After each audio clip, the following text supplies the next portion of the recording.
Echemos chisme. Mi expadrastro abandonó a mi hermano, no volvimos a saber nada de él.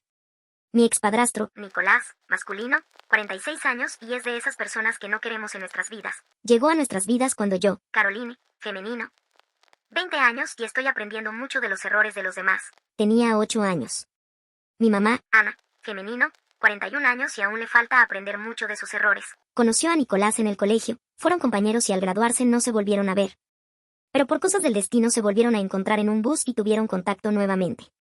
Después de, no sé cuántos meses, mi mamá se volvió novia de Nicolás, pero yo me enteré muchos meses después de que ellos iniciaran su relación. Mi mamá quedó embarazada y no me dijo quién era el papá, bueno, me dijo, pero me mintió. Se inventó un personaje y me dijo que yo no conocía al hombre y que ella no sabía de su paradero. Cuando me dijo que estaba embarazada me sentí muy triste, pues yo no sabía que ella salía con alguien y además yo me sentía bien siendo hija única, así que al contarme de su embarazo, los primeros minutos no lo acepté y mi mamá me preguntó ¿qué quiere que haga entonces? ¿Aborto? Yo le contesté que no, y ya me hice a la idea de tener un hermano. A pesar de mi primera reacción, mi hermano es lo que más amo en esta vida. Mientras avanzaba el embarazo de mi mamá, Nicolás iba a la casa a visitar a mi mamá como su amigo, yo no sospechaba nada, pues yo era muy pequeña e ingenua. Sin embargo, un día, Nicolás vomitó en la casa y cuando salió del baño me dijo el embarazo también tiene secuelas en los papás. Yo me reí, pero en ese momento no entendí. Días antes de que mi mamá diera a luz, me enteré que el papá era Nicolás, aún no entiendo por qué mi mamá me mintió. Ella sabía que nadie de la familia quería a Nicolás, pero eso es algo que no se puede ocultar a largo plazo. Después de todo, no me quise meter en las decisiones de mi mamá. Cuando nació mi hermano, Nicolás desapareció, al parecer no quería responder, sin embargo, pasados 3 meses, volvió a aparecer como si nada. Mientras mi mamá retomaba las labores en su trabajo, Nicolás recogió a mi hermano, Oscar, masculino, 10 años y es un gran niño. La señora que cuidaba a Oscar, le dio mi hermano sin ningún problema a Nicolás, muy mal hecho. Cuando mi mamá llega del trabajo a recoger a Oscar, la señora le dice que el papá lo recogió temprano. Mi mamá se asusta y me llama al celular para avisarme que se demorará porque tiene que ir por el niño a donde Nicolás. Yo en ese momento me asusté, mi reacción fue pensar que Nicolás le iba a quitar mi hermano a mi mamá. Después de horas, mi mamá llegó a casa con mi hermanito y no supe qué pasó allá. Después de eso, Nicolás estuvo desapareciendo y apareciendo en la vida de mi mamá. Nunca la ayudó realmente con las obligaciones de papá, pero mi mamá seguía con él. Al pasar los años, la presencia de Nicolás fue más continua, llevaba y recogía a mi mamá del trabajo, a veces recogía a mi hermano en las tardes y supongo que le daba un poco de dinero a mi mamá. Pero estoy segura que no era lo que correspondía.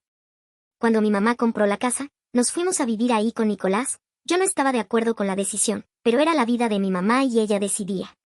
Sin embargo, mi mamá se ocupaba de la mayoría de los gastos en casa. Nicolás realmente nunca le ayudó y siempre que se necesitaba ayuda con el cuidado de Oscar, yo era la que lo cuidaba. Siempre fue así, déjese hacer mi vida y dejé de realizar muchas actividades por apoyar a mi mamá con el cuidado de Oscar, algo que no me correspondía, pero bueno, así es la vida. Después de 5 años viviendo con Nicolás, de soportar todos sus engaños, estafas e infidelidades, mi mamá decidió separarse, pero él, sin un poco de vergüenza decidió seguir viviendo con nosotros. Aunque, según mi mamá ya no eran pareja, él se quedaba en casa, los primeros meses siguieron durmiendo juntos en la misma cama, después se pasó a dormir a la cama de mi hermano. Pero mi mamá seguía saliendo a reuniones familiares con él, seguía viajando con él y soportando todas sus mentiras. Fueron unos meses muy raros, yo no entendía por qué mi mamá se comportaba de cierta manera y por qué soportaba todo. Ahora me doy cuenta que la presión social y de la familia juegan un papel muy importante en nuestras vidas, la forma en la que nos comportamos y en la toma de decisiones. Mi mamá tenía vergüenza por haber hecho lo que hizo, estar con él después de tanto daño y como en la familia nadie quería a Nicolás, mi mamá no quería que le dijeran se lo dijimos o no. Por eso aguantó tanto tiempo así. Después de varios meses en la misma situación, mi mamá por fin decidió decirle a Nicolás que se fuera de la casa y la dejara en paz. Él duró semanas haciéndose el loco, hasta que por fin llegó el día en que dejó de llegar a la casa. No se sintió su ausencia en casa y de hecho, por lo menos por mi parte, se sentía el ambiente más sano. Sin embargo, aunque creíamos que no había vuelto a casa, como mi mamá no quiso cambiar las guardas de seguridad, nos dimos cuenta de que las cosas en la casa se estaban dañando o perdiendo. Prueba suficiente para saber que él iba a casa solo a hacer males. Así que yo permanecí más en casa para estar segura de que él no entrara.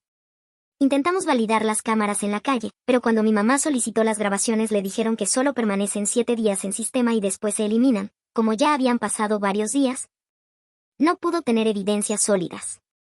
Después de 2 años, llegó la pandemia por COVID-19, una temporada muy difícil para nosotros. En esa época mi mamá renunció a su trabajo, yo seguía estudiando y había conseguido, recientemente, un trabajo que me duró un mes, pero por la pandemia me cancelaron el contrato, así que no teníamos ingresos. Esos meses, Nicolás le escribía a mi mamá para saber de vez en cuando de Oscar y cuando la situación se calmó un poco y se nos permitía salir a las calles sin restricciones. Nicolás se llevaba a Oscar unos días para cuidarlo y consentirlo. En esa época mi mamá empezó a tener un comportamiento obsesivo y se volvió brusca con Oscar. Lo regañaba por cualquier cosa y lo hacía sentir muy mal y aunque yo me metía en las discusiones para hacer entrar en razón a mi mamá, ella no entendía ni era consciente de su mal comportamiento.